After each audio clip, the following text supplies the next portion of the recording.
जम्मू कश्मीर के रियासती दर्जे को बहाल किया जाए और इस हवाले से कांग्रेस के जो प्रेसिडेंट मल्लिकार्जुन खड़गे और leader of opposition Rahul Gandhi हैं, उन्होंने एक खत लिखा है प्राइम मिनिस्टर नरेंद्र मोदी को और उसमें उन्होंने उसको याद दिलाया है कि आपने जम्मू कश्मीर की आवाम के साथ जो वादा किया है कि वहां पर रियासत के दर्जे की बहाली हो, उसे फौरी तौर पर बहाल किया जाए।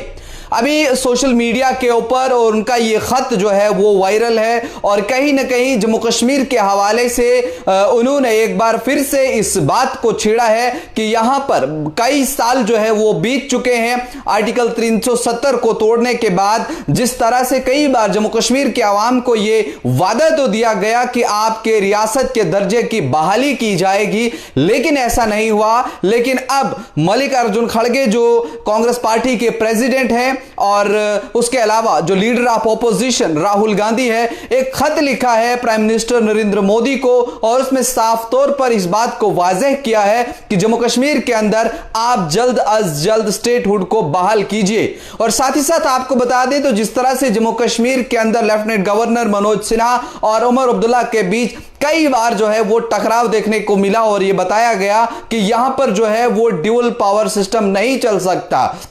यानी कि एक गाड़ी के दो ड्राइवर यहां पर नहीं बन सकते हैं। और इसी तरह से ये जम्मू कश्मीर है, यहां पर या तो फिर एलजी को ही रहना पड़ेगा या फिर उमर अब्दुल्ला को ही रहना पड़ेगा। और इस तरह से कई बार देखा, अगर एलजी कोई फैसला लेता है तो उसे उमर अब्दुल्ला की तरफ से तनकीद की जाती है, या उमर अब्दुल्ला की जानिब से कोई फैसला किया जाता है तो उसको राजभवन से, एलजी ऑफिस से जो है वो तनकीद का सामना करना पड़ता है। और इस तरह से अगर आप देखें तो जो जम्मू कश्मीर की असेंबली लगी और बार बार उसका भी जिक्र जो है यहां पर किया गया कि यहां के रियासती दर्जे को बहाल किया जाए। प्राइम मिनिस्टर नरेंद्र मोदी ने खुद कश्मीर में आकर के जो पिछले साल योगा डे था उस मौका पर भी उन्होंने बताया था कि सही समय आने पर, सही वक्त आने पर यहां पर रियासती दर्जे को जो है वो बहाल किया जाएगा। लेकिन इस समय खबर अब मल्लिकार्जुन खड़गे यानी कांग्रेस पार्टी जो है वो मैदान में आई है। उन्होंने कहा है कि यहां पर लोगों के राइट्स के साथ जो है वो खिलवाड़ किया जा रहा है, लोगों को पूरा हक है, लेकिन उन्हें उनका हक देने के लिए नरेंद्र मोदी को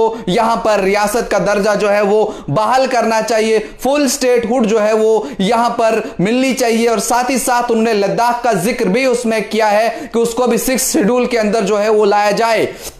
लेकिन ये लेटर आने के बाद अब कुछ जो है वो पॉलिटिकल हलचल देखने को मिलती है, सियासी सरगर्मियां देखने को मिलेगी। कांग्रेस पार्टी जिस तरह से पहले से ही कह रही कि कश्मीर के साथ, जम्मू कश्मीर के साथ धोखा हुआ है, या यहां की जो रीजनल पार्टीज हैं उनकी तरफ से भी कहा जा रहा है कि 5 अगस्त 2019 को जो चीजें भी हुई वो यहां पर जमहूरियत का जो है वो गला घूंटा गया, जबरदस्ती किया गया, 370 को तोड़ा गया, 35A को हटाया गया। इन तमाम चीजों की, चाहे यहां की नेशनल कॉन्फ्रेंस हो, पीडीपी हो या फिर बाकी चीजें हो, तो इस पर बार बार जो है वो जिक्र आ रहा है। लेकिन प्राइम मिनिस्टर नरेंद्र मोदी ने, वजीर दाखिला अमित शाह ने या फिर बाकी लोगों ने भी कहा है कि यहां पर दर्जा बहाल तो किया जाएगा, लेकिन सही समय पर, सही वक्त पर। वो वक्त कौन सा होगा, वो समय कौन होगा, वो कब आएगा, उसका इंतजार अभी तक जम्मू कश्मीर की आवाम कर रही है। लेकिन वजीर आला उमर अब्दुल्ला को भी जब जब मौका मिला, जब भी उनके पास बड़े बड़े स्टेज मिले, उन्होंने इस बात का ऐलान किया कि जम्मू कश्मीर के लोगों को यहां पर उनका हक दिया जाए, यहां पर रियासत के दर्जे को जो है वो बहाल किया जाए।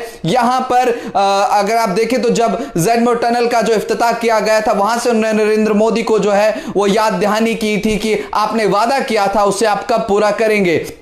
उसके अलावा भी जब भी मौका मिला है, जब भी प्राइम मिनिस्टर के साथ उनकी मुलाकात हुई है, तो इस बात को उमर अब्दुल्ला ने जो वो जरूर दोहराया है कि यहां पर रियासती दर्जे की जो है वो बहाली की जाए। लेकिन अब आज सुबह जब लीडर ऑफ अपोजिशन और कांग्रेस पार्टी के प्रेसिडेंट मल्लिकार्जुन खड़गे ने यह खत लिखा और याद दहानी दिलाई प्राइम मिनिस्टर नरेंद्र मोदी को कि जम्मू कश्मीर की तरफ एक नजर दौड़ाइए, वहां का फुल स्टेटहुड जो है उसे रिस्टोर कीजिए, ताकि वहां का जो ड्यूअल पावर सिस्टम इस समय चल रहा है, जिससे लोगों को परेशानी हो रही है, वो खत्म हो जाए। लेकिन अभी सियासी हलचल किस तरह को देखने को मिलेगी, बाकी पॉलिटिकल पार्टीज के, भारतीय जनता पार्टी का क्या कुछ रद्द अमल आता है, उसका हमें इंतजार रहेगा, वो भी आप तक पहुंचाएंगे। आपका क्या कुछ कहना है कमेंट सेक्शन में जरूर बताइए।